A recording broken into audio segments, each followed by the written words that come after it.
fameux départ en épi tant décrié plus tard. Le départ en épi, en réalité, a été abandonné pour des raisons de sécurité. En réalité, c'était une part de la tradition. On tournait une page. Un grand temps de la tradition des 24 heures s'est trouvé aboli le jour où on a interdit d'avoir les voitures rangées devant les stands avec le pilote de l'autre côté de la piste qui courait à travers la piste, sautait dans son auto, donnait son coup de démarreur, enclenchait et puis démarrait. C'était un spectacle phénoménal, particulièrement attrayant. Je me rappelle bien, le Suisse Bernet, une fois, est parti en mettant trop de gaz. La voiture a fait un tête-à-queue au milieu du peloton.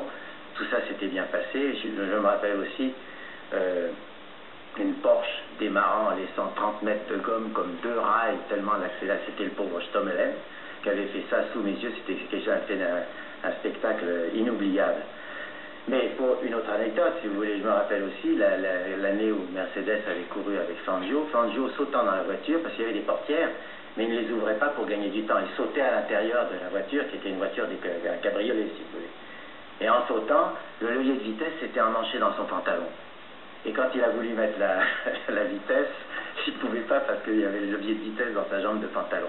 Ce fameux départ au sprint, les coureurs d'un côté de la piste, les voitures de l'autre, rangées en épi dans l'ordre des chronos réalisés aux essais. Une tradition que l'on a cru immuable jusqu'au jour où un jeune champion belge, qui n'avait pourtant rien d'un iconoclaste, se mit en tête de la contester au nom de la sécurité des pistes. Le cas du Mans et du départ en épi était, je dirais, au niveau de l'historique du Mans formidable, mais il avait un inconvénient à l'époque, c'est que pour être dans le coup et être rapidement en tête dans la ligne droite, il fallait sauter dans sa voiture et attacher son harnais, puisqu'à l'époque il y en avait déjà.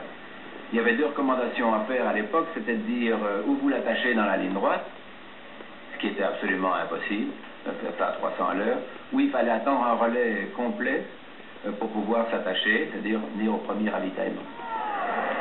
Donc, j'ai traversé la piste effectivement au pas.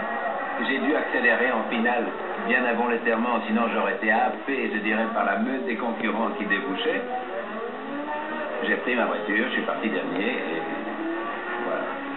Je crois que ce qui a marqué les esprits dans cette course, c'est d'abord d'être parti le dernier et d'avoir terminé le premier.